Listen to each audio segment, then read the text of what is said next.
Good morning and welcome to the October the 25th Cabinet of BCP Council. My name is Councillor Vicky Sane. I'm leader of the Council and Chair of the Cabinet.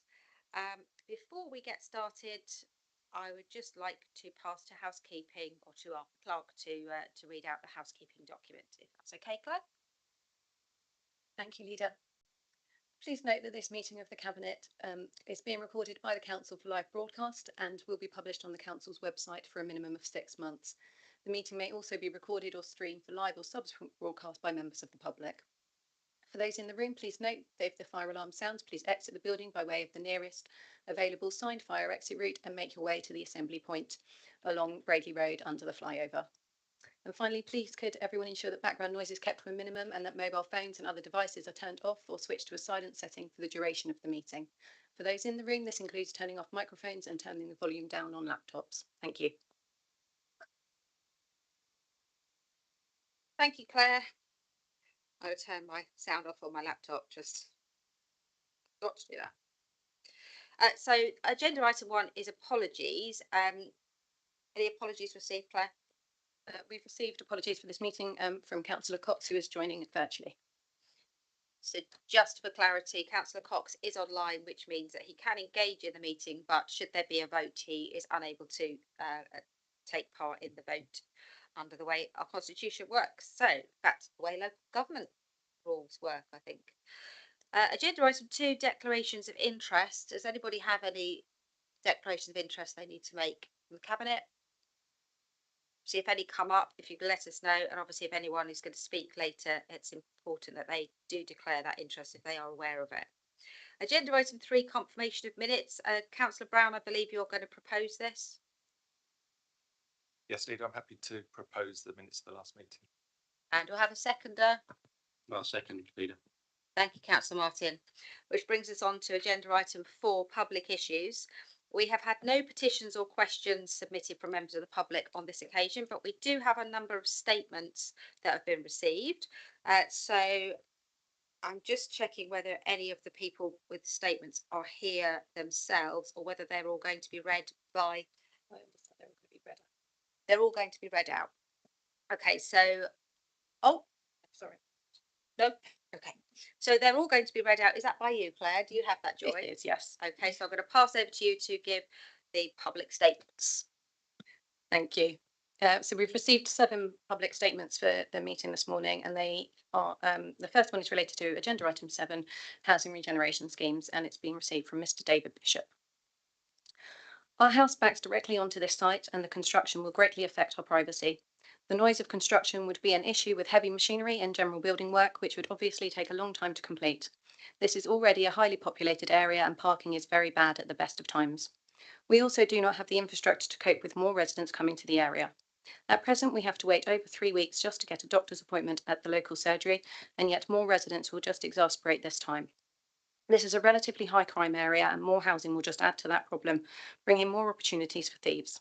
In conclusion, there are far better places to build houses rather than an area already overpopulated.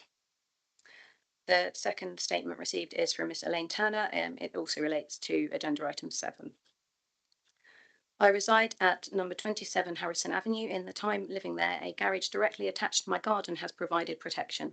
The concern is total loss to my privacy of having houses that will overlook my garden and the major impact on light. I also believe there will be an increase in noise, barbecues. I enjoy my garden and I do not wish to be overlooked, have increased noise and decreased sunlight. There is a proposed alleyway between the new houses and my garden. I do not agree with this given the antisocial behaviour and drug dealing going on in the area. We have limited parking as it is. Where will all the new cars go?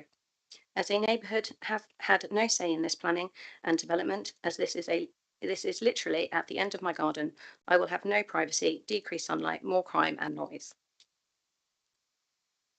The third statement has been received from Miss Jill Park, which is also relating to agenda item 7, housing regeneration scheme, Grant Close. I'm writing as a resident of Springbourne to express my concern about the housing development in Grants Close and more widely the proposed windfall developments in the Springbourne area.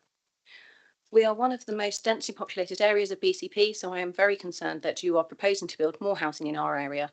It appears from the documentation you have not listened to residents' concerns about the high number of drug-related crime already in the area or the excessive number of HMOs. There would be no access to emergency services to the development, as has already been proved by the fire that has already occurred there, where the fire services had difficulty getting through. The cost of this development is also a concern, considering the 44 million shortfall the council is facing in the next financial year.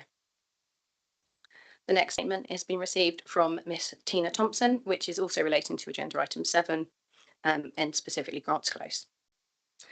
There has been some dismay about the planning decision made because it was made against public concern and a councillor for the ward in which it will take place. The decision to award planning permission was made by officers and not subject to any external scrutiny. This decision made by officers cannot be overturned regardless of local concerns. The level of scrutiny of applications made to the council by the council should be a matter for consideration of automatic referral to planning committee. It gives a poor view of the council externally not to have scrutiny prior to an important decision for people living nearby. It is of concern that this decision may set a precedent for other infill developments on garage or garden sites, which would increase pressure on parking, public safety and services in Springbourne. The next statement has been received from Mr. Graham Nicholson, and it is also on the same item. Your ridiculous idea of inserting 2 houses in a small pathway at the rear of my property. Once these houses are built, how can a fire truck or ambulance get up there and turn around to get out? Any damage to what's mine will be costly to you. I don't want my property overlooked in any way. We've also received a statement from Councillor Anne Filer on this matter. As she was unable to attend the meeting, I will read this out on her behalf. This development and the way it has been handled really disturbs me. On behalf of the residents of Grants Close, it seems to me that the voices of the nearby community have been heard but not listened to by this council, which has posited itself as a listening council. The quality impact assessment focuses entirely on the proposed new residents and not at all on the impact on existing residents, many of whom have disabilities and vulnerabilities. Surely both should be taken into consideration when building infill development in a small area. I do hope these points will be taken into consideration for all future similar developments in this part of Walworth. The final statement received is from Mr. Steve Alves, Chairman of the Friars Cliff Residents Association, and it's in relation to agenda item 9, the phosphates in the River Avon.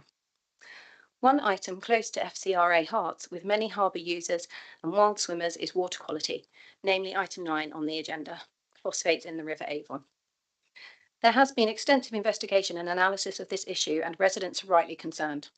I note the recommendation of option 1, which is to be applauded.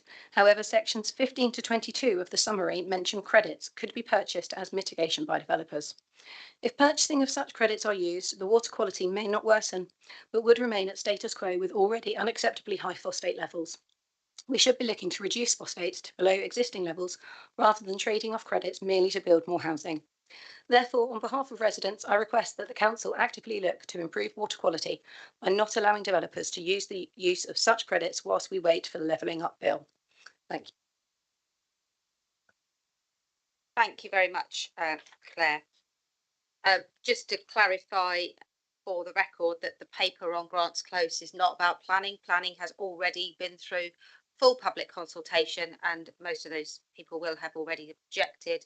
This is purely about the funding mechanism of providing much needed homes. So I'm sure that the members of the Cabinet will make reference to those. Agenda item 5, recommendations from Overview and Scrutiny Committee. We are aware that Councillor Bartlett, who is the chairman of Overview and Scrutiny Committee, has no recommendations that he wishes to submit, and so he is not attending Cabinet today. Agenda item 6, Transformation Programme Update. This paper is going to be presented by Councillor Hannah. Councillor Hannah, do you have a seconder? I believe I do. I'm happy to second that, Leader. Councillor Martin, second. Thank you. Councillor Hannah, over to you. Thank you very much. I'd like to start by expressing my thanks to the officers who prepared the report, and not just for their work on the report, but there is a massive amount of work that has been undertaken that is reflected in the report. So it's my thanks to them for that as well.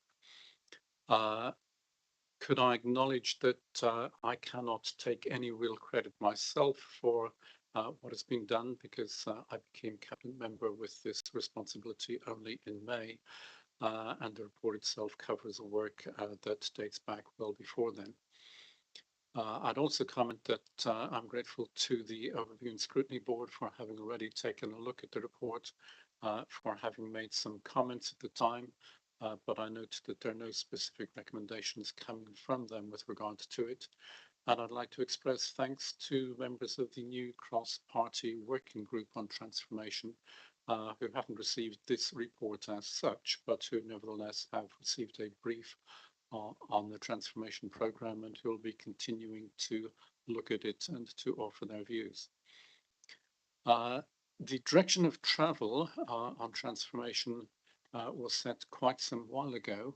I've been kept up to date since taking up this role, but I've seen no particular need to change the direction of travel that was set.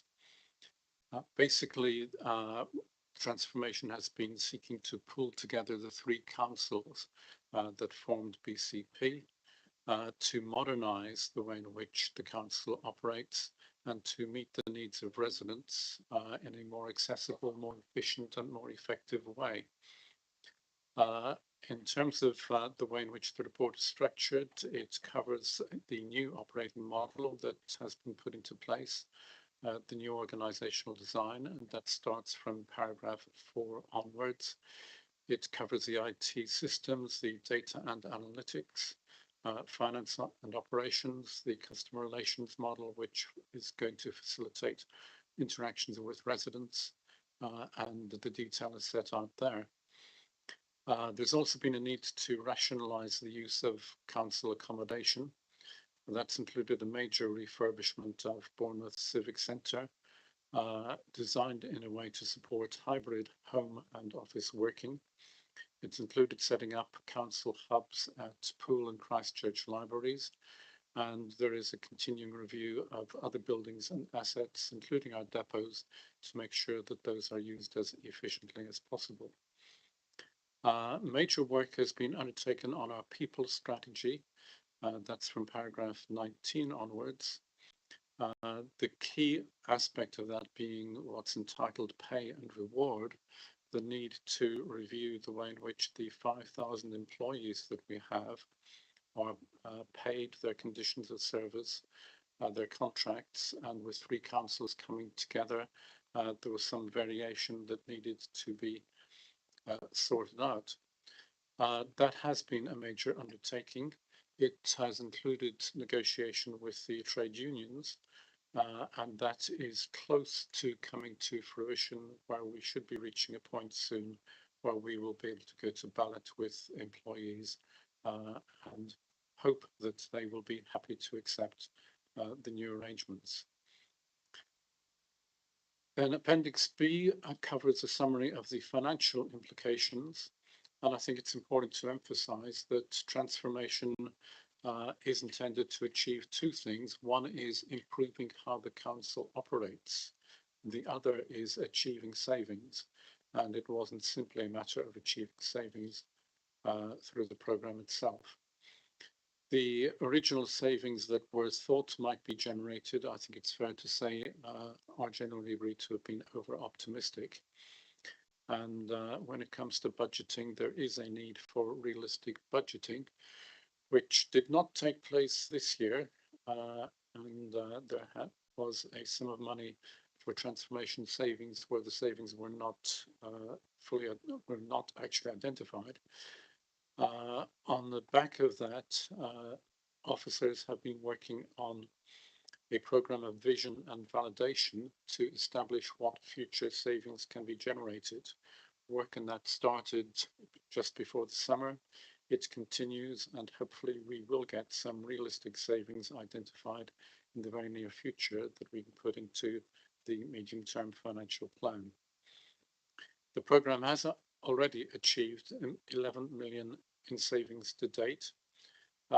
It is unclear what additional savings will be achieved, but it's fair to say that over time, the overall investment will pay for itself, as well as providing for a more integrated, more cohesive, more efficient and more responsive council.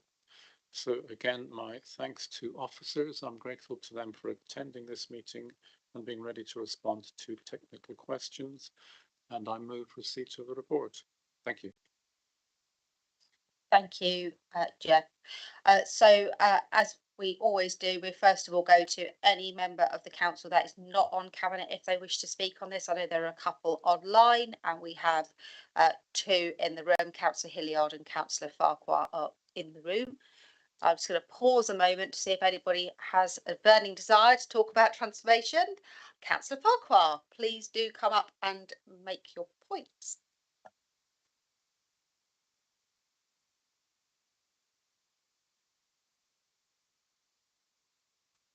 Thank you very much, Leader.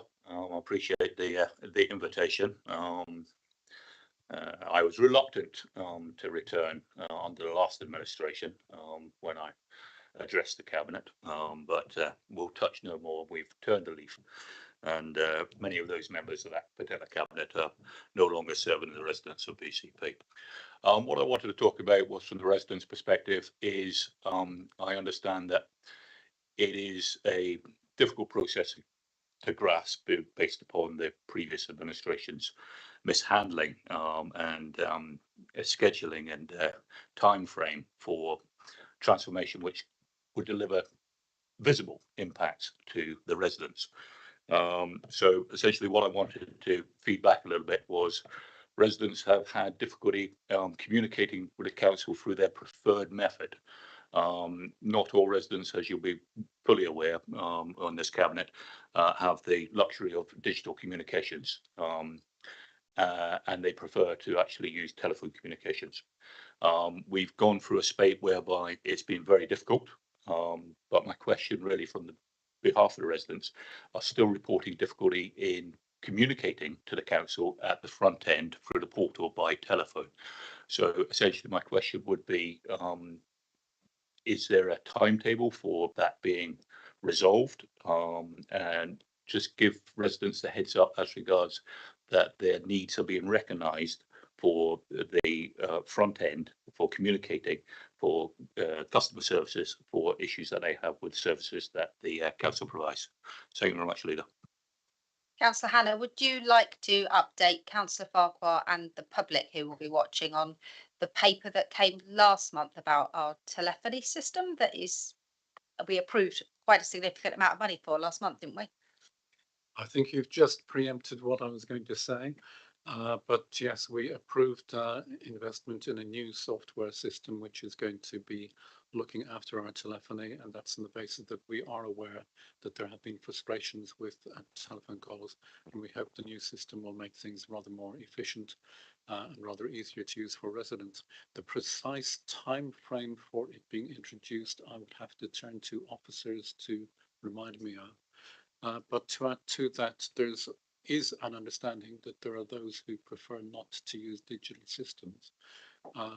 That's part of the reason why we've got the 2 hubs in Poole and Christchurch, and we're looking at the possibility of establishing additional hubs, for example, in libraries, where residents can come in and talk to someone and receive help, possibly help using the digital systems. So those concerns on the part of those residents are well understood.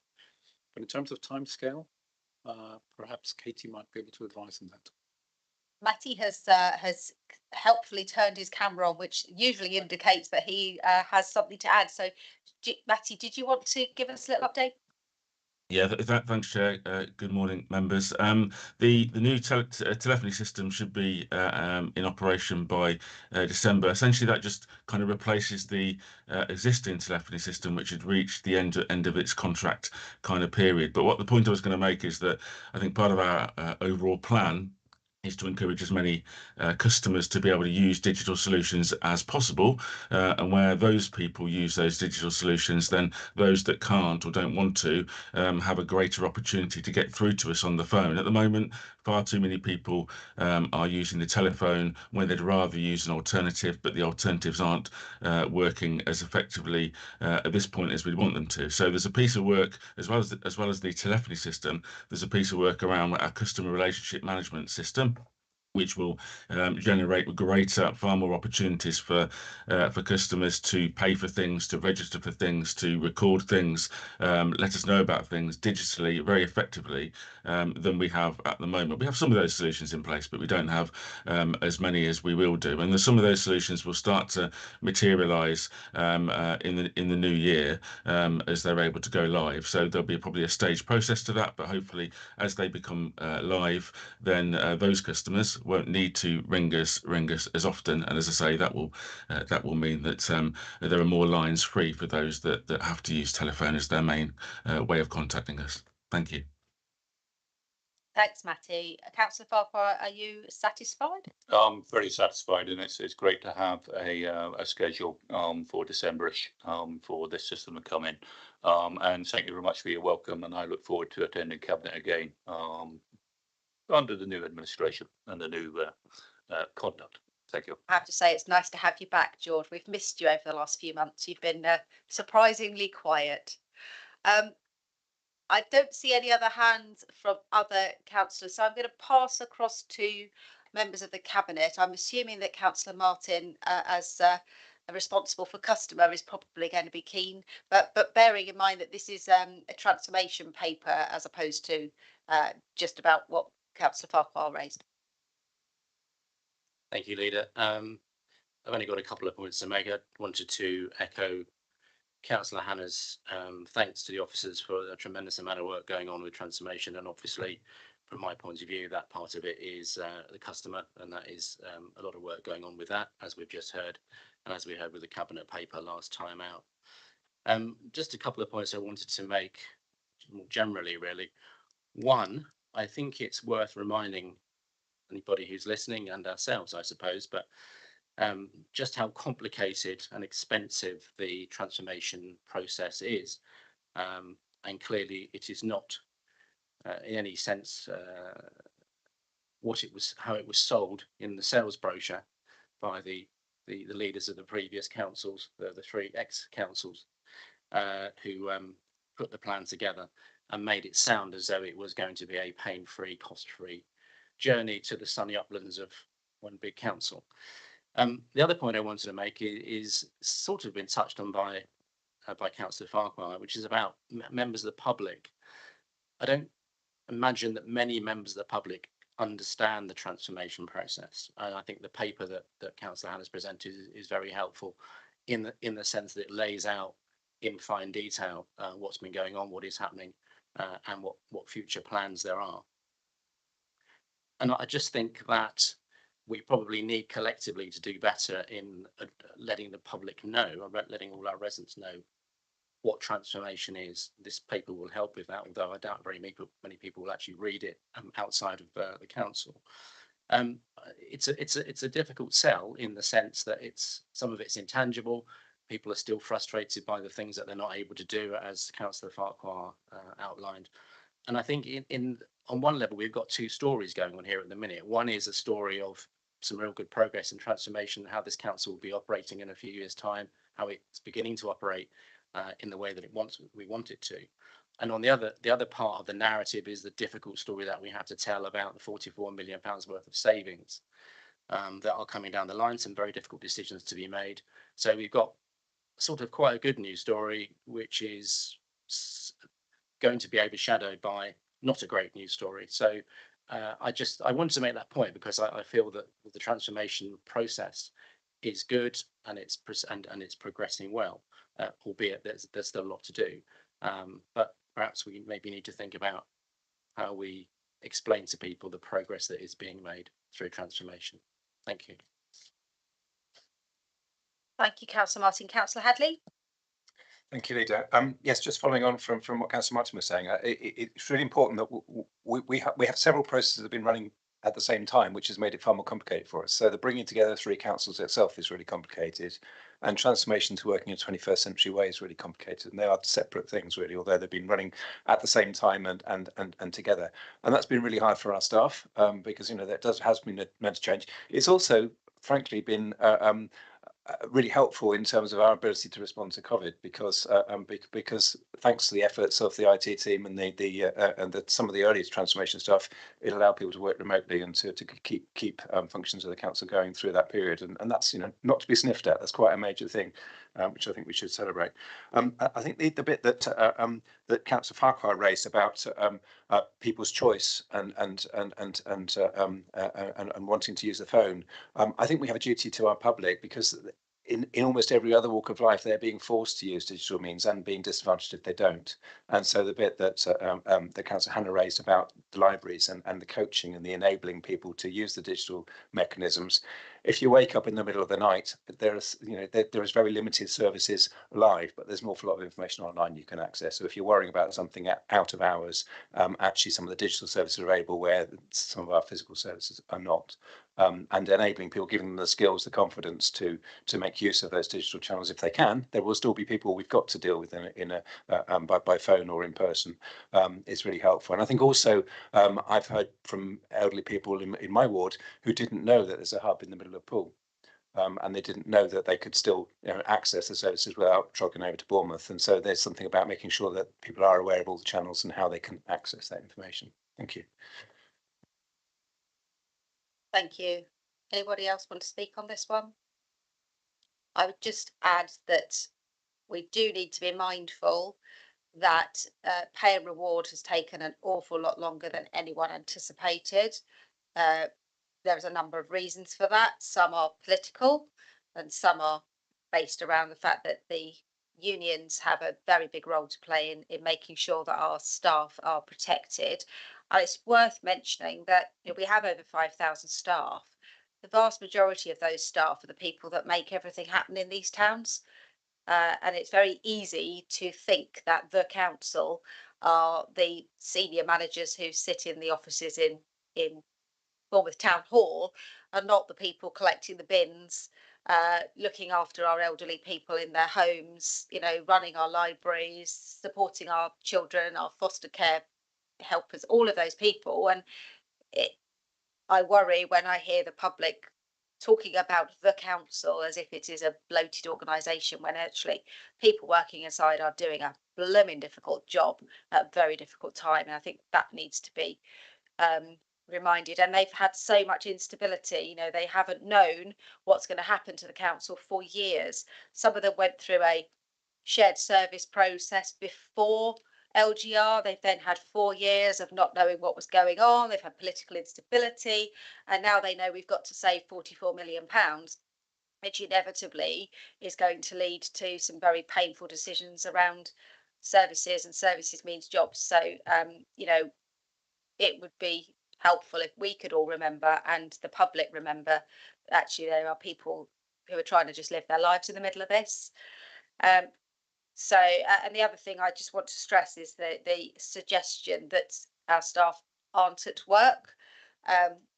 We work a hybrid, which is most organisations now work hybrid. That doesn't mean people aren't at work. It means that people aren't necessarily working at the desk they used to work at. And actually, some of these telephony systems are so incredible, that you can be at home and your laptop rings rather than your phone ringing. And that has to be something that we welcome, because it allows people to work for us who maybe weren't able to work for us in the past because of care and responsibilities, or not being able to afford to live within the confines. So I just think we need to be mindful that the move to electronic can have massive benefits, as well as we protect the vulnerable. So just wanted to make that really clear and make sure our staff heard that message. So if there's nobody else that wants to speak on that one, I'm happy to take consensus that we are noting this paper. We haven't got decisions to make, so happy to move that on and move on to the next item. Agenda item 7, which is 3 housing regeneration schemes, Craigmore Avenue, Rochester Road and Grants Close, which are all in Bournemouth. This is going to be presented by Councillor Wilson. Councillor Wilson, do you have a seconder? Yep, I think Councillor Earl's going to second. Thank you, Councillor Earl. So I'm going to pass over to Councillor Wilson. We do have a council member who wishes to speak on this, so I'll go to them first. They've already declared, and then anybody else wishing to speak after that. Thank you. I'm pleased to be bringing through these 3 schemes to Cabinet today. I appreciate some of the concerns that have come through via the public statements today regarding the homes at Grants Close, and I would like to address some of the points. Firstly, we absolutely respect the privacy of our residents. That is why the homes are designed in accordance with planning policy and actually exceed the minimum distances between proposed and existing homes. The alleyway that was mentioned within the public statements is a private amenity for of the proposed home, a paved access from the front of the property within the rear garden. Car parking provision for the proposed homes is in accordance with planning policy, and a decision impact assessment has been completed and does consider the residents and the existing residents.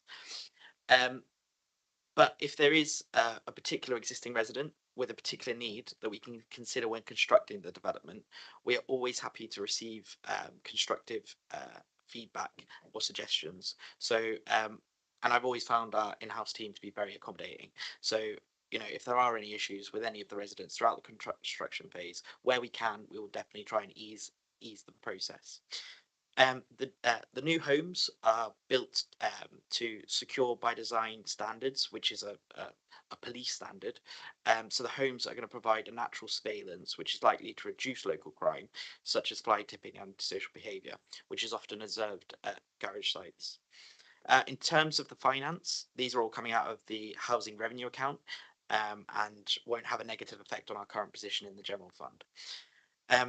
I don't think any of the issues, whilst I appreciate them, should detract from 6 homes being brought forward at high fabric first environmental standards, 4 of which are replacing homes at the end of their life, and 2 brand new homes replacing garages, all at affordable rent, capped at local housing allowance, and providing a surplus to the housing revenue account, and all with a positive gross development value after completion. But more importantly, these homes are going to change families' lives for the better. So I'm really happy to bring these forward with the recommendations set out in the paper, and I will probably take some questions, I'm sure.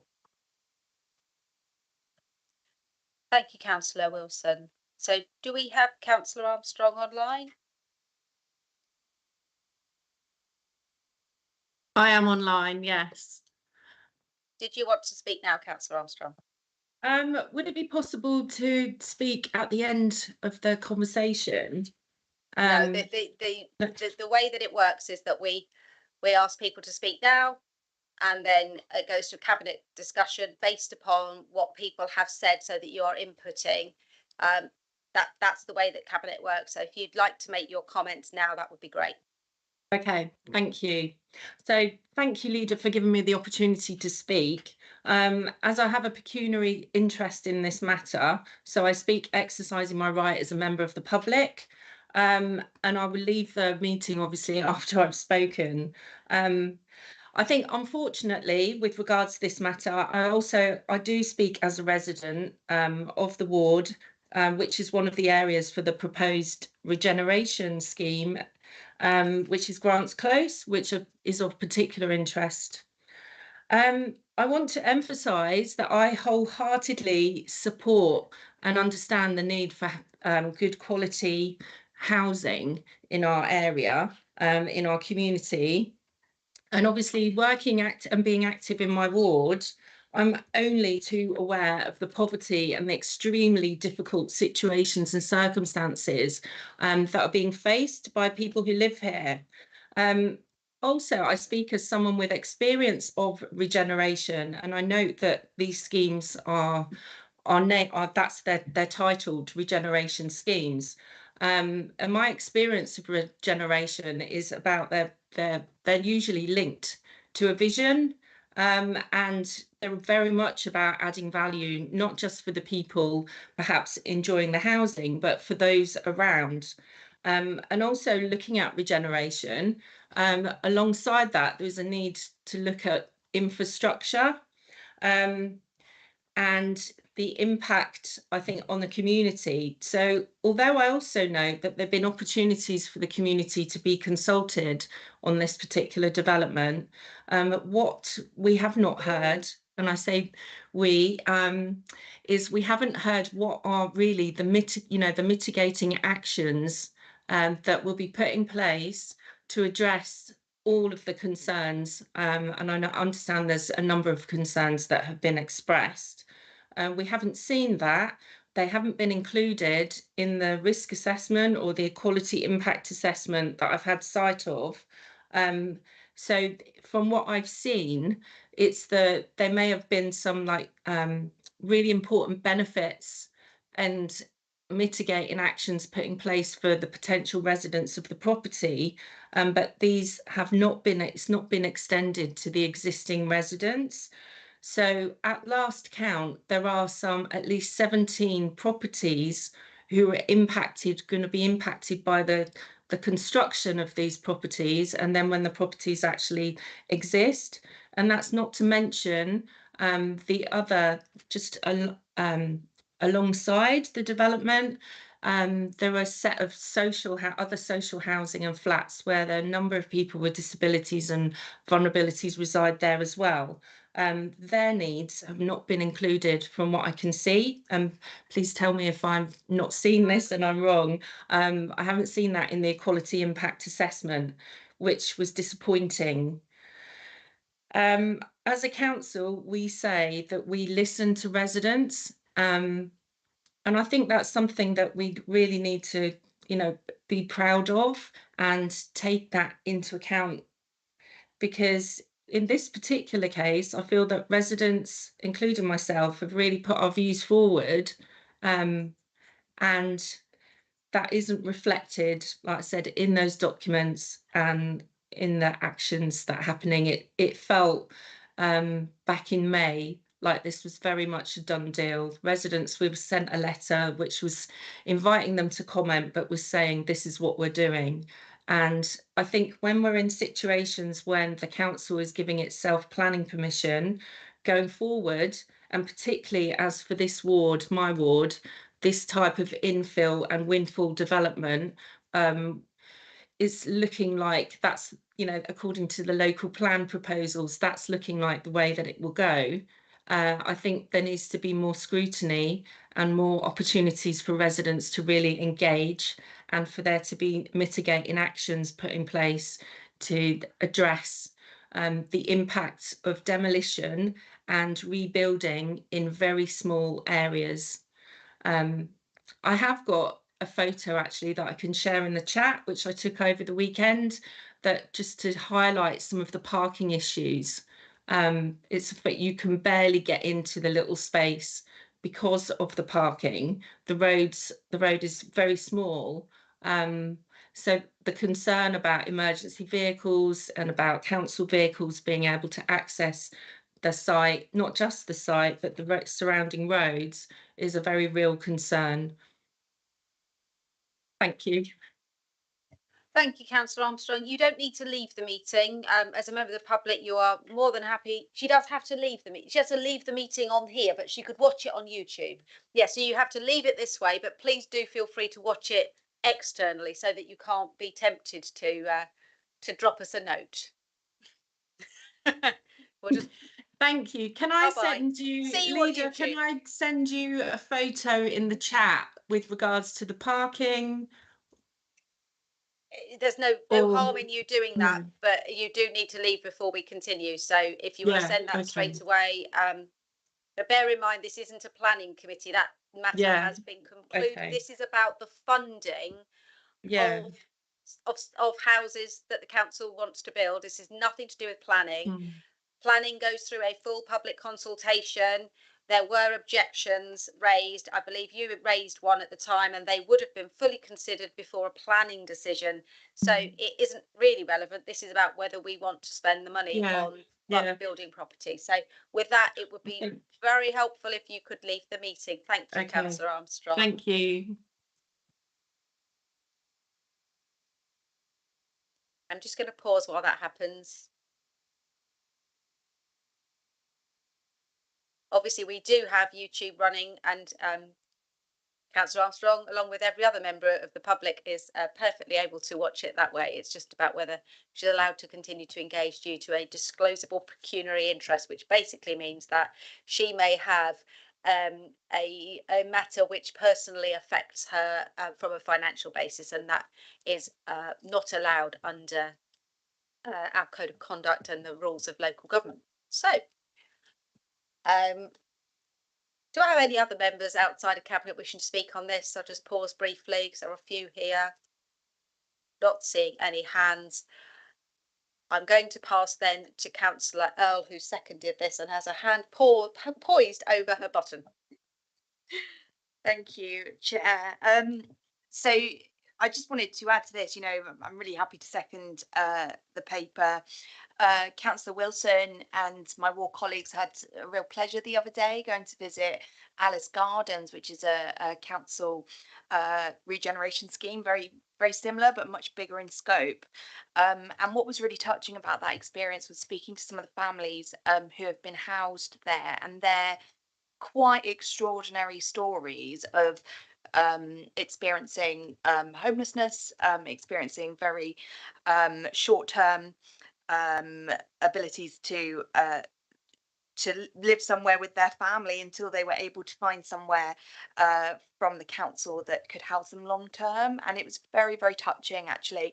The build quality was incredible, and I'm really glad to see that these homes as well will be built to a really good standard, sustainable standard, and also really good for a healthy living environment. We're not putting up homes which we might see on the private sector, in the private sector, where maybe the build quality isn't so good, and they're not actually particularly good houses. But as a council, we have that ability to build some really, really high quality homes. Just to touch very briefly on the planning issues, I know, planning is something that's very contentious. I think it's very important to say, actually, that I believe the residents' concern is quite misdirected coming to Cabinet. Actually, as ward councillors, we have an ability to call in planning applications to planning committee, so it could be heard there. I quite regularly call applications in where I believe the residents need to have that opportunity to hear the decision in public. The ward councillors didn't actually use that opportunity, and for me, they really should have done. I do just want to exclude Councillor Armstrong. I don't believe she was elected at that time, but the other ward councillors really should have been on top of that. They should have seen this application, spoken to the residents, and brought it to planning committee like other ward councillors do. And the final thing just to add as well is when we talk of the ability to take something to committee, ward councillors can call it in. The other option is to have over 20 objections, and that will automatically refer the issue to planning committee. I believe in this scenario there were 8 objections, so it didn't quite meet the threshold there. So yeah, but all in all, I'm really, really pleased to see some new housing coming from the council, and really hope that the families who eventually live there will appreciate a safe and warm home. Thank you. Thank you, Councillor Earl. Councillor Brown. Thank you, Leader. Yeah, actually, Councillor Earl sort of echoed a couple of points I was going to make. I do acknowledge the concerns that some of the neighbours have raised around these proposals, but those who would have sort of worked through the consultation and planning process, particularly around Grants Close. I've been a councillor for 16 years representing the Bearwood and Merley ward, and these sorts of developments aren't new. In my area, we had very similar to the Grants Close, actually, demolition of about a dozen garages, but replacement with 6 new council homes. We've had 2 other developments on council-owned sites of housing association rental homes, and now we've actually got 4 major developments totaling over 1,600 houses being built across my ward. So getting involved in sort of the planning issues around housing developments is sort of second nature to myself and my colleagues in our ward. But what I have to say is, in my experience, and I've been, like Councillor Earl, I've visited some of the new homes after they've been built, particularly the council houses I'm thinking of that replaced garages, and spoken to the residents that have moved in there. And these sorts of homes, these family homes with gardens, are truly transformative to the lives of some of those people, and to their life opportunities, and to the opportunities that the children have in their future. you know, all sorts of sort of difficult stories around parents and children having to share rooms prior to being able to get into these council homes, sharing rooms for a number of years, parents sleeping on sofas for year after year in poor quality, expensive private rental homes, and moving into a council home, much more energy efficient, much nicer property, lower rent than they were paying for poor quality private rental before, and stability of tenure as well, where the families and children can actually put down roots, make social contacts. You know, their education is more more reliable because they're set in one particular area. They can make friends. The children can grow up and have sort of friendships with their neighbours. A lot of the things that a lot of us are fortunate to take for granted, but unfortunately, there's a lot of people who are in transient sort of private rental properties who can't have those opportunities in life. And I just think that the social benefit of providing these homes is so massive that we really have to sort of push ahead more and more in delivering these. And there will be difficulties, you know, there's inconvenience and difficulties when this construction takes place, and there's some changes for the people in the neighbourhood, but the social benefit for me is just so great that we just have to keep doing more and more of this. And I won't go into all the sort of planning details, but just in terms of the impact on local health services, actually people moving out of poor quality private rented into good quality, well designed, well developed council housing actually improves their health outcomes quite dramatically, and actually for those families will reduce the need for local health services and the GP services and hospital services, because they're in good quality housing. Good quality housing is key to people's health and well-being. So the more we do this, the less pressure there will be on GP and health services in the area. So that's why we need to do even more of this, and that's speaking as the Cabinet Member for Health and Wellbeing. And just on the touching on the finances, just to clarify around these, I think this is a really good use of the right to buy receipt. So that's the money that the council receives when people buy their council homes through through government's right to buy process, and some of that comes to the council to use to build new council homes. So it's a really good use of that money, and the affordable housing contributions we get from private developments. I think, yeah, we need to crack on with these 6. They really will transform the lives of the people moving in there, and we need to do more and more of this. Thank you, Councillor Brown. Councillor Hadley. Thank you. Thank you, Leader. Yeah, on the 2 replacements, it is a shame that we can't fit more units in, because clearly we're replacing a 2 and a 3 bedroomed set to semi-detached houses with the same. I know in one case it's because it's close enough to the heath that we can't actually increase the number, but we are crying out for homes for people, and there are a lot of people who are living in bed and breakfast, living in really poor conditions, and need a better home. So I'm proud that, you know, we are building to passive house standard, and that's about fuel poverty and people who really need to have a warm home and in winter and a cool home in summer, because it has the benefits of both ends of the year. So that's really important. In terms of Grants Close and fire engines, there's a terrace of I think 12 houses beyond the development that we're doing, which is up a path, and the fire service will get to those people if they need to.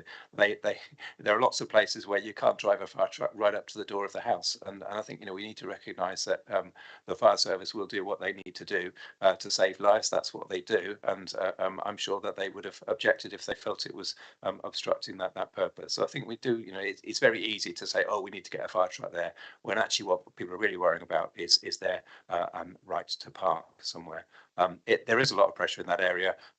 It's important that we give people choices, and actually part of the Transform and Travel work is about improving the walking and cycling experience in that area of town.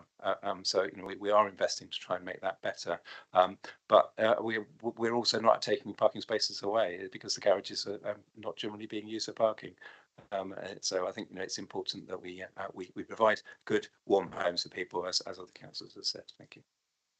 Thank you, Councillor Hadley. Anybody else? If not, I will pass back to Councillor Wilson for any summing up, particularly in relation to responding to Councillor Armstrong's comments.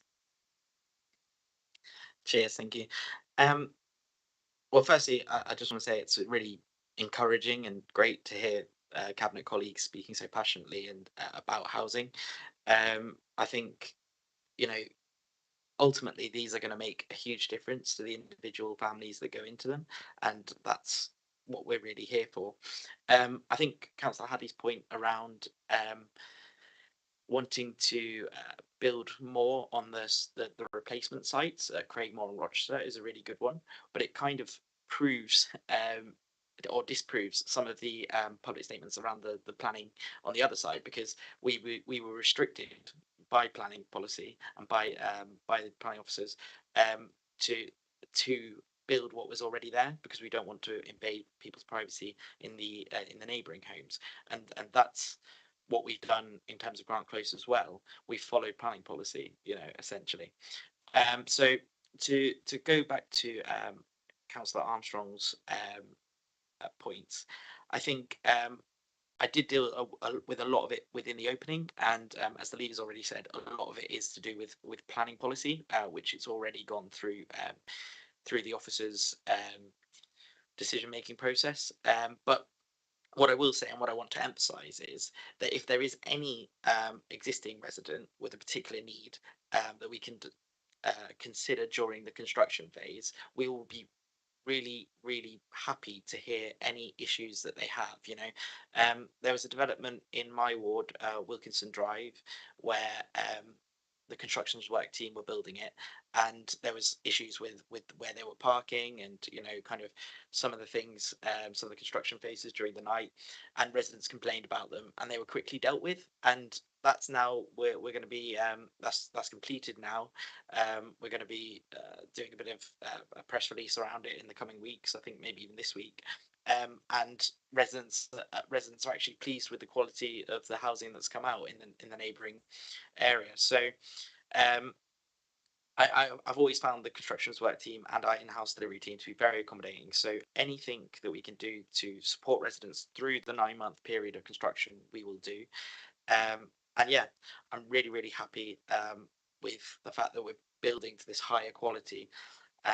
So yeah, I think that's all I want to say on that, leader. Thank you. Thank you, Councillor Wilson. So if nobody else wants to speak on that, I propose that we go to, do we have a consensus on this? We need to go to the votes. I think we're all in favour. Yep. Oh yes, so everyone's in favour of that. So be delighted to go and visit the people in these homes when they are moved in. I wasn't able to go to Alice Gardens, but I've worked with a family who have invited me there because they're so thrilled to be living there. So that's great. That takes us to agenda item 8, which is the Local Government and Social Care Ombudsman Annual Report. This is the report for 22-23, so we are looking quite a way back now. I am proposing this one. Do I have a seconder, please?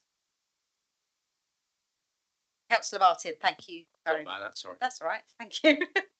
So just in introduction to this paper, this is the annual report of those complaints that have been taken to the Local Government and Social Care Ombudsman, which provides us with the opportunity to investigate complaints that have gone beyond the council's internal complaints process.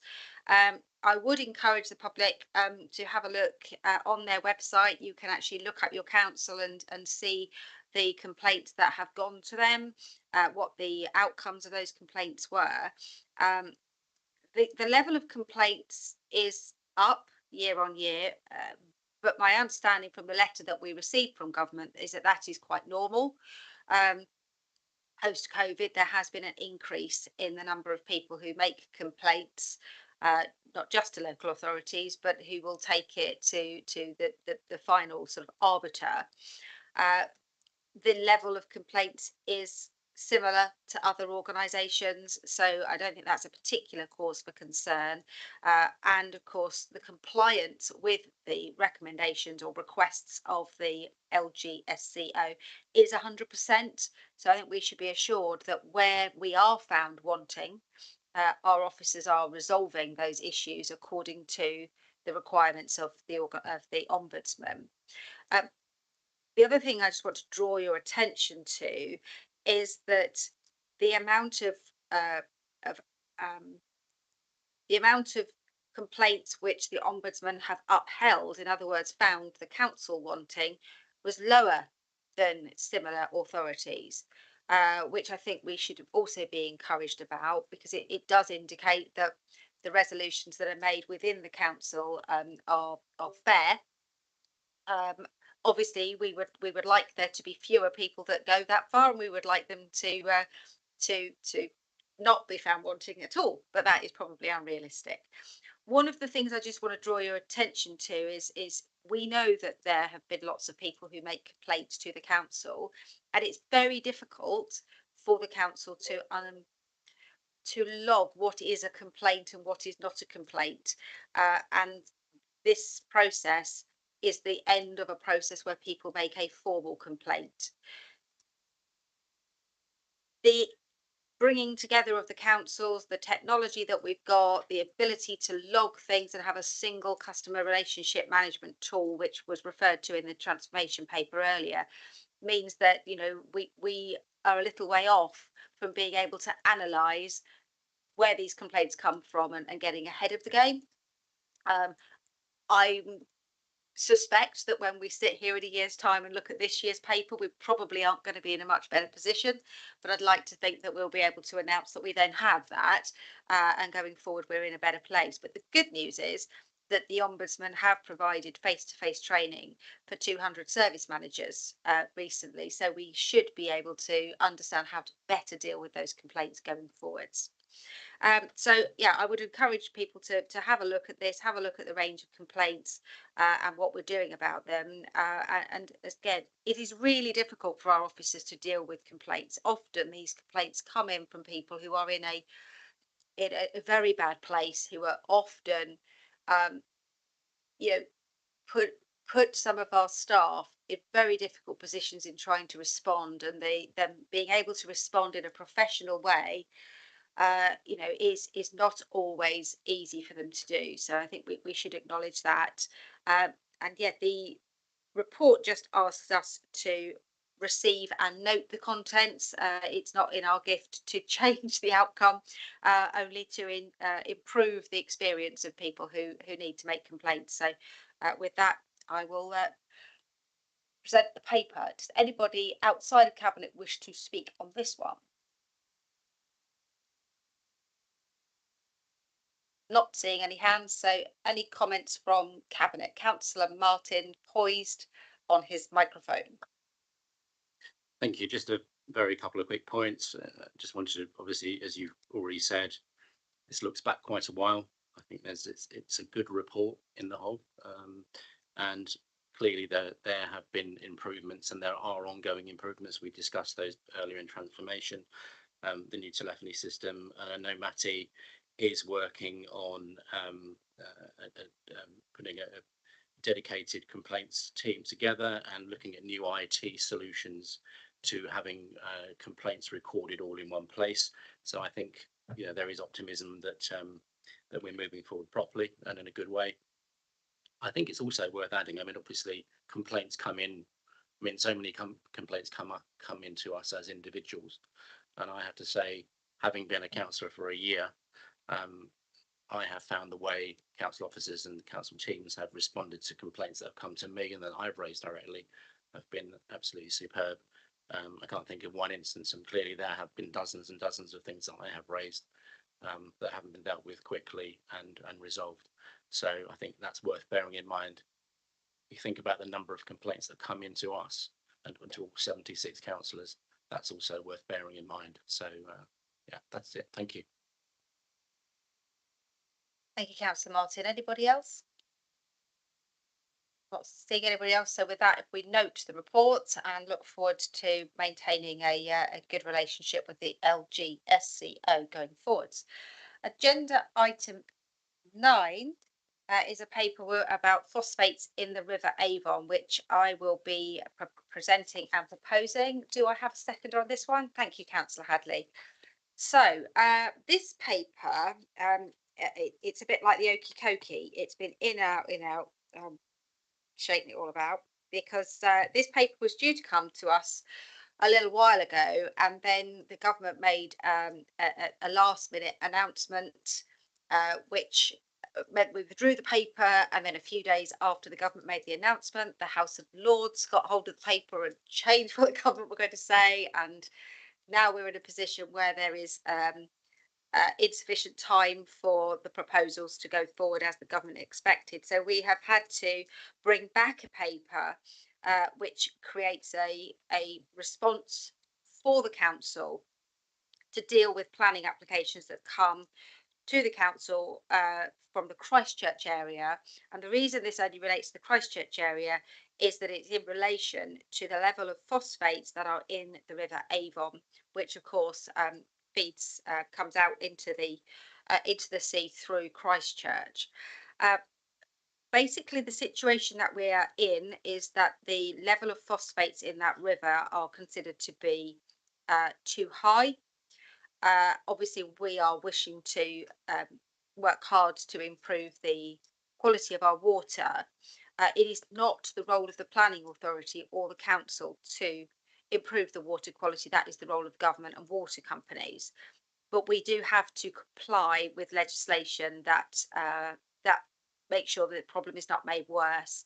And we have a very odd situation in that the properties that were being built in the River Avon catchment have the potential to worsen the level of nitrogen and phosphorus levels in the water. The council is therefore required to look at how we can mitigate this, and until our external rules are put in place, we have to have a set of rules in place in the short term that ensure that any new homes built do not make it worse.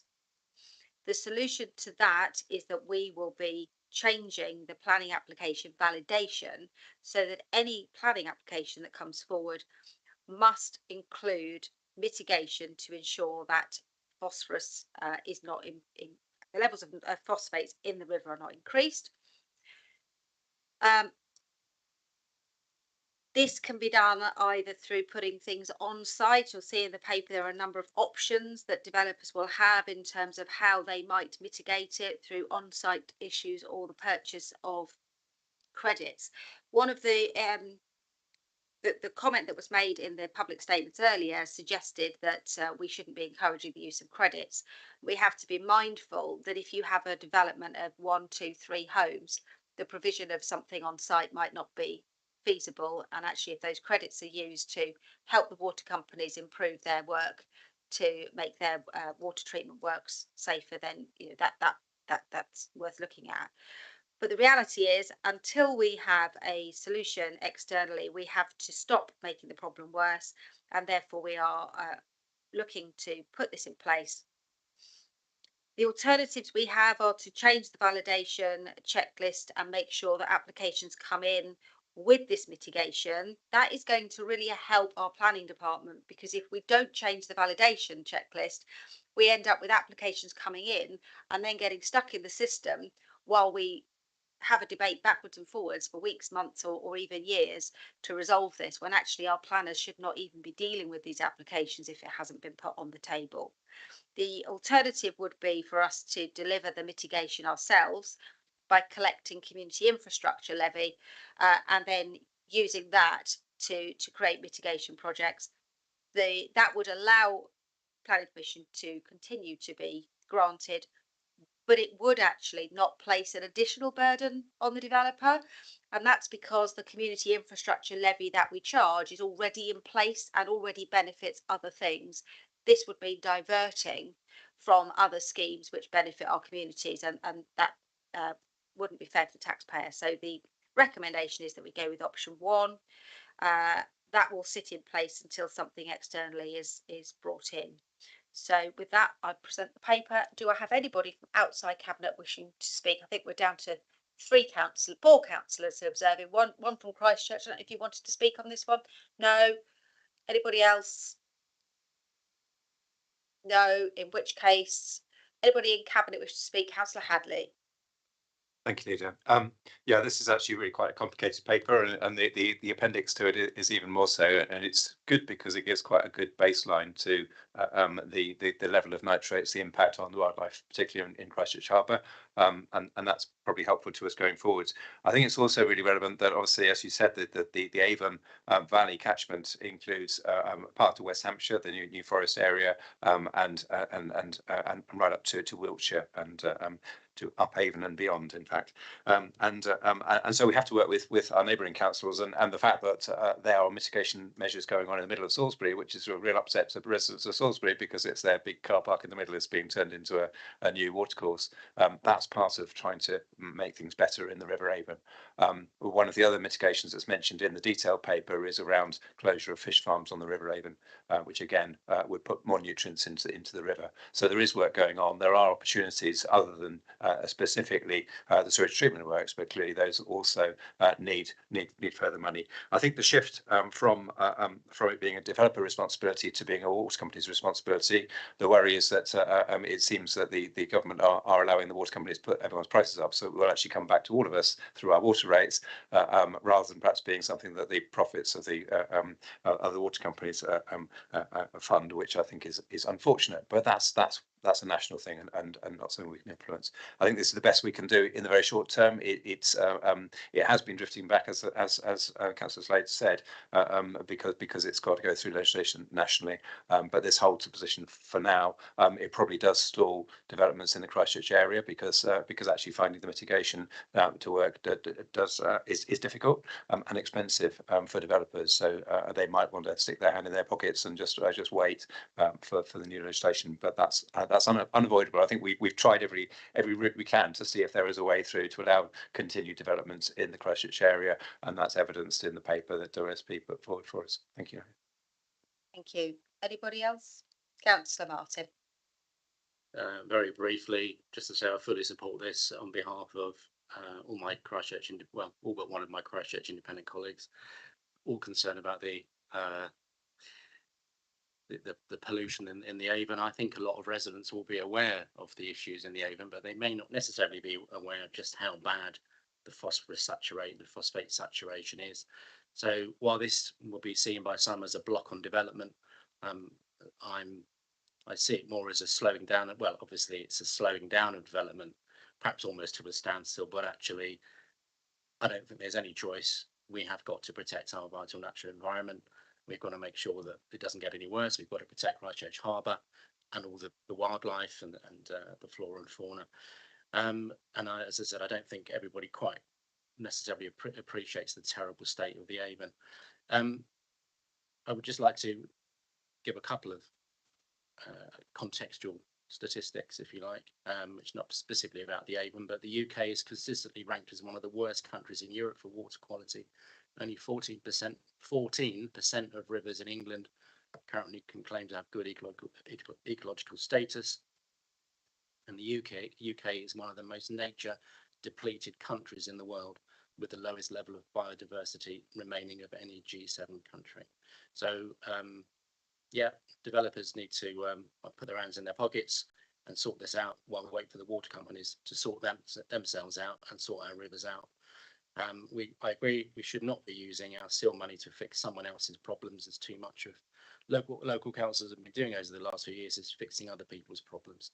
So as I said, we've got to protect our natural environment, and with all due respect to my colleague here and housing, if this is the way we've got to do it, this is the way we've got to do it. Fully support it. Thank you. Thank you. I just wanted to clarify before I bring it. Oh no, we bring Councillor Cox in, and then I'm going to give some figures regarding the impact it may or may not have in Christchurch, just in case people go, but hang on a minute, there's a house being built, just to clarify who it applies to and who it doesn't. Councillor Cox. Thank you, Leader. I just want to say for the record that I wholeheartedly agree with the proposal, and but I wanted to emphasise that as far as I'm aware, the pollution is not of Christchurch making, but Christchurch families will be paying the price for this, and I feel that that's incredibly unfair. But I just wanted to make that point. Thank you.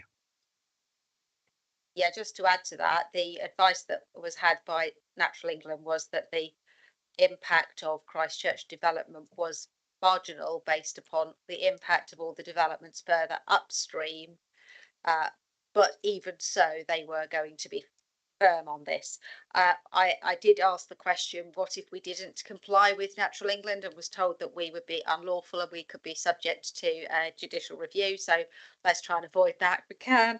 But I did ask the question, how many units may not be built out as a result? And I'm just going to read you the response I got from the appropriate director. No homes are currently held up.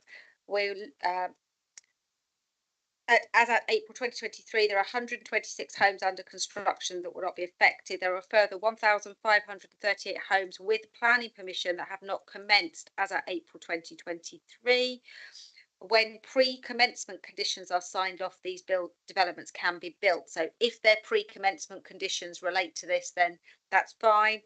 Note that 875 homes at Rowshot Hill is an outline planning permission.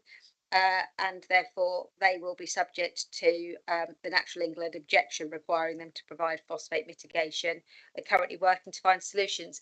I would have thought that a development that's going to build 875 homes can actually provide their own on-site mitigation. If they can't, then I think we should be challenging it anyway, because it doesn't feel that they should be, adding to the problem without taking responsibility for it. So I'm very comfortable with this paper, and I think that's a useful update. And thank the director for pulling that one out of the bag for me at the last minute. Councillor Hadley, you want to come back?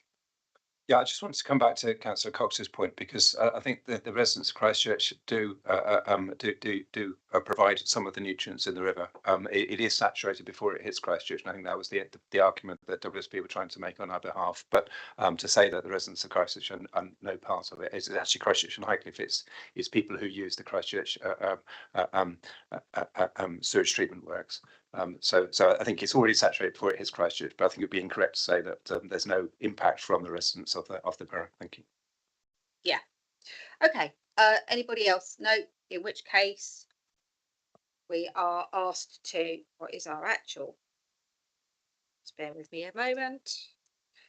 So we're asked to approve the proposed change to planning application validation, and note that it will be reviewed in line with the development of the local plan, and we are expecting the royal assent of the Levelling Up and Regeneration Bill, which I'm reliably informed is due to happen before the King's speech in November. So let's see, shall we? Because I think everyone was expecting that bill would get royal assent last year, so there's still a couple of weeks to go. So with that, if do I have everybody's consent to this one? Yes. So it's all those in favour agreed. Thank you very much. Agenda item 10, Christchurch Civic Offices. This one is going to be presented by Councillor Cox and seconded by Councillor Martin. I do just need to stress that if anybody wishes to discuss the details of the confidential appendix at Appendix A, we will have to move into confidential sessions. So just to clarify that. Councillor Cox, would you like to introduce the paper? Thank you, Leader. Yes, I would certainly like to propose agenda item number 2, but I just wanted to confirm whether was I allowed to propose it on the basis that I'm virtual and on the basis that I can't vote.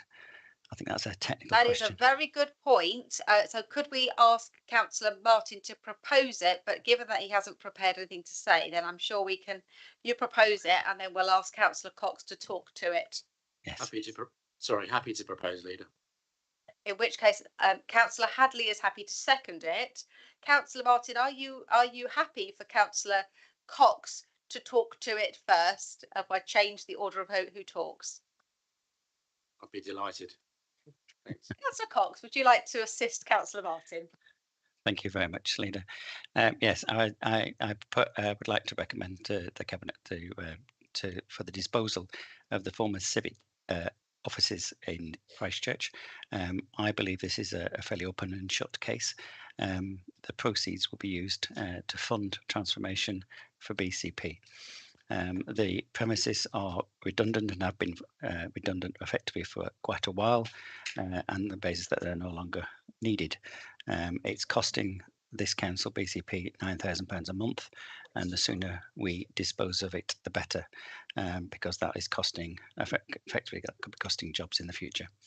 The car park, as you will know, the car park at the front is being retained, to make sure that the car parking for the town centre and local shops is still there.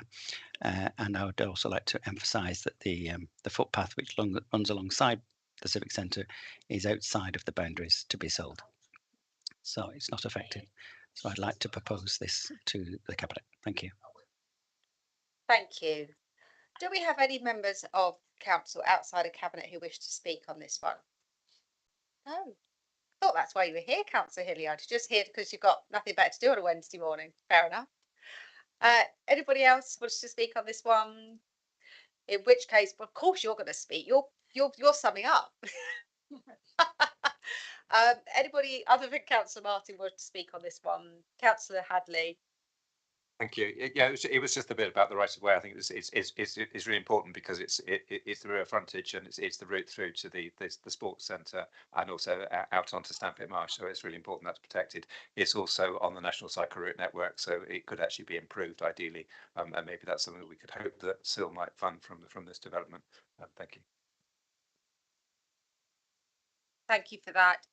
This item does have to come to full council. It's not a decision of cabinet. So this will be coming for everybody to have another say on it. Obviously, this was originally part of the Winding Up of Future Places report, but there was a request from the Overview and Scrutiny Board that we separated it out so that we could put a bit more clarity around our options. I wonder whether Councillor Cox could just clarify for the benefit of those people who asked for this to be separated, what options we've considered in terms of how we sell this. There was some talk about whether it should be leased, whether we should parcel it up, and I think to do this justice, we really need to make sure that we've covered those things, and also whether we are planning to get planning permission on it before we sell it. And then I'm going to bring in Councillor Brown. Well, I'm certainly not aware that we're planning to get planning permission on it. I would strongly recommend that we just sell it as is, as seen, and that we dispose of it as soon as possible. I think any delay, would cost the council. So I would like to sell it as seen. And there is an option as to whether we sell it freehold or whether we sell it with a long leasehold. My preference at the moment certainly is to sell it as a freehold because we'll get better proceeds from the sale. But I'm willing to be persuaded otherwise, but that's my position at the moment. Thanks, Councillor Cox. Councillor Brown? Yeah, just briefly to add to that, I think my interest in this is mainly on the financial side. I know obviously it was previously being looked at by Future Places, and then we obviously had the proposal in February of this year to commit an extra 969,000 to build up a full business case about what could be done with this property, and as well as the fact that as we go along, as Councillor Cox has said, it's costing us £9,000 a month to have an empty property just for security and utility costs and insurance purposes and that sort of thing. So I think sometimes actually there's too much talk about, oh, we've got this property and that property, what could we do with it? And it can go on for years and years and years, sometimes decades, looking at properties, and all the time the council taxpayers are paying the sort of costs for having an empty building and just keeping it secure and insured and having utilities running in it. And I think it's good that as an administration we've sort of cut to the chase on this one and said, let's stop the talking around this. Let's just actually stop the sort of losses that we're going to get from it and move ahead and put it on the market and let somebody come forward and decide what's the best use for that site. And it'll obviously have to go through a planning process for that, but I think it's really good that we're sort of actually cutting to the chase on some of these issues and moving ahead and saving money. Of course, let's remember that not only are we spending money on it, but there's money foregone by the fact that there's nobody living or working there and spending their money in Christchurch and bringing in more economic value to the town. So it's not just what we're spending. Anybody else wish to speak? If not, I will pass back to Councillor Martin, who has something he wishes to add. Thank you, Leader. Just to say, I'm very pleased to second this because, well, partly because in an alternate reality, in a parallel universe, we would have already be spending £969,000 on a full business case. which I'm pleased to say we managed to stop at full council in February. And I think I speak for my Christchurch Council, Christchurch independent colleagues when I say that they are all in favour of this as well. I do have one caveat, and that will be, as you won't be surprised to say, to learn that when I spoke with my good friend Councillor Cox back in May about getting rid of the site, there was an expectation on my part that possibly some of that money might be reinvested in Christchurch. I know I've made this point before, but I couldn't let this opportunity go. Obviously, I know it's not. Obviously, I understand the reasons why. But I felt I would want to make the point once again that at some point we are going to need some capital investment in Christchurch. And I speak as someone, as a ward member who frustratingly can't even find £20,000 for a report into path improvements in on Highcliffe Clifftop and the seafront, and let alone any capital money to actually do anything. So I'm very happy to support this, and it's the right decision, but with that little rider on the end, which I know you've taken note of. Thank you. Absolutely taken note of. I would add, as you would expect me to, that we have a £44 million shortfall this year, and we have a transformation programme that has been held up for far too long. Once we've closed that budget, remained solvent, avoided going bankrupt, and dealt with the transformation programme, then we can invest in all of our communities, including Christchurch and Highcliffe. So by the middle of next year then. Listen, I'm good, but I'm not that good. So the recommendation is we are going to be consulting with Christchurch Town Council, which is what we agreed to do. So after consideration of their feedback, we're approving the disposal, which the terms are to be approved by Chief Financial Officer acting in his capacity as Corporate Property Officer, Mr. Richins, in consultation with Councillor Cox as Portfolio Holder for Finance. So all those in favour? It's unanimous. Thank you very much. Moving swiftly on to agenda item 11. Agenda item 11, we have the same rules apply on this one, in that if we wish to discuss the confidential appendix 1, we need to move into confidential session. This is part of our SEND programme of expansion for Broadstone First School, which is being presented by Councillor Burton, and as it's in my ward, I am delighted to second this one. Thank you very much, Leader. So this is the SEND programme of expansion of Broadstone First School. We're all aware of the increase in the number of children and young people within BCP and across the country who are assessed to require special education provision. This is putting an increased financial strain on our high needs block finances. Without going into the details, you'll be aware of the huge and growing high needs block deficit, the delivering better value, government intervention, and the invitation to join the safety valve intervention. The main ways of decreasing the spend is to support schools to educate more pupils with SEND in mainstream settings and to provide more specialist settings within BCP, controlled by BCP, and this is exactly what this is seeking to do. This will reduce the number of pupils relying on expensive independent placements and also reduce the amount of home to school transport needed, better for the students and cheaper for the council.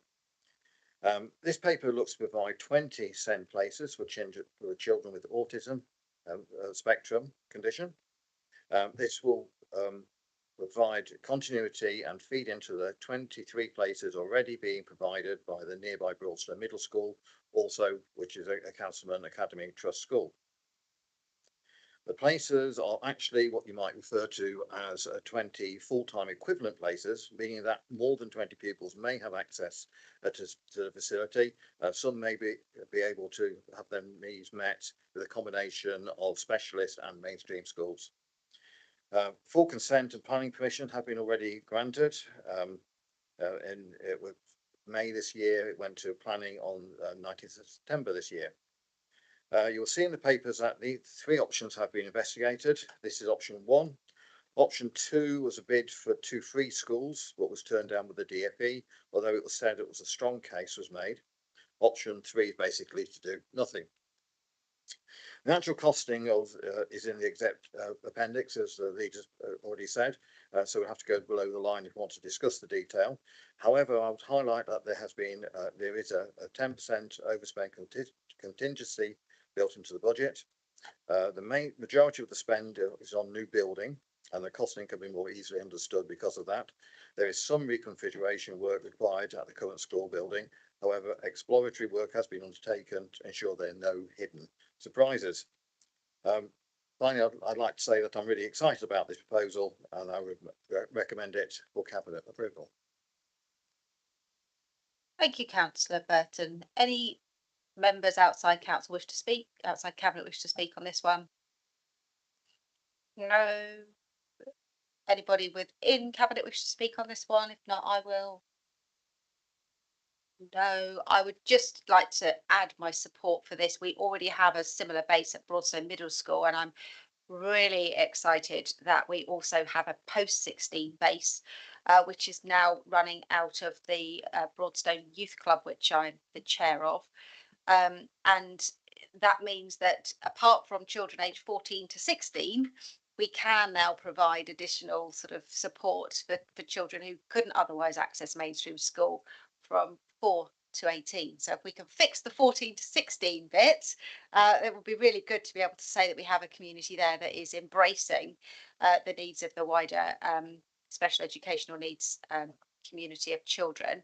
But I think this is a great scheme. It's already got planning permission, hasn't it? So by this time next year, we should hopefully be seeing these children being educated at a state school within our area. So absolutely welcome this. Just to, if nobody else wants to speak, I'd just like to point out it isn't all about Broadstone. The children from other areas will also be able to attend this school. Absolutely, it is a joy that we're hosting them in Broadstone from all over the place, and they're not having to go outside of the area, sometimes on very long bus journeys, because this is actually very easy to access by public transport as well, and active travel.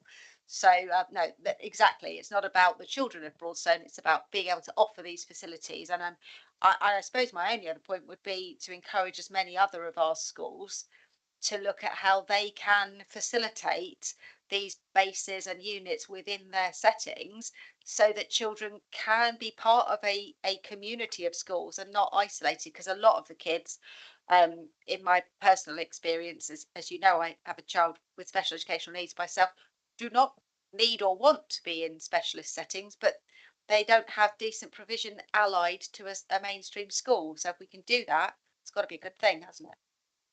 So if there's nobody else wishing to speak on that, I'd like to go ahead with this. All those in favour? And unanimous. Takes us on to agenda item 12, traffic order proposal for goods yard in Broadstone. Councillor Hadley's presenting this one, and I'm happy to second this one as well. Thank you, Leader. This one's been around a number of times. This is I think the final step for it, but it's a loading bay at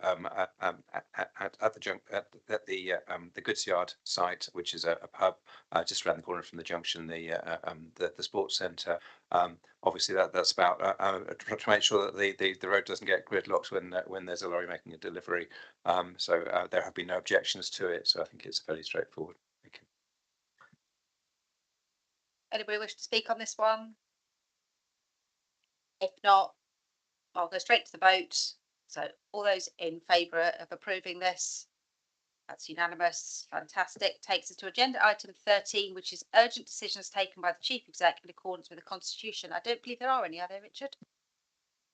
There are two, I believe. So that was the appointment of myself as interim monitoring officer. Congratulations. And the recruitment of corporate director for wellbeing. So that's yourself and councillor, sorry, Gillian Kay as the corporate director of wellbeing. Do those then have to go on to full council in 2 weeks' time, or do they sit here? I will be checking that this afternoon. Thank you. Sorry, Lou, they do need to be reported at council as well, but I'm going to check whether we need to put a separate decision record onto full council. Thank you very much, Richard. So, well, welcome to your new role. Agenda item 14, the Cabinet Forward Plan. So the Cabinet Forward Plan has been issued, I think it was on the 17th. It is available on the Council's website. So you are able to look at it. And obviously, we would encourage people to engage with that as we go forward and attend Cabinet and ask questions to it. We're doing our very best to fill that forward plan well ahead of time so that people can engage with it. So if there's no other business, which there isn't, I'd like to formally close the meeting at 11:43.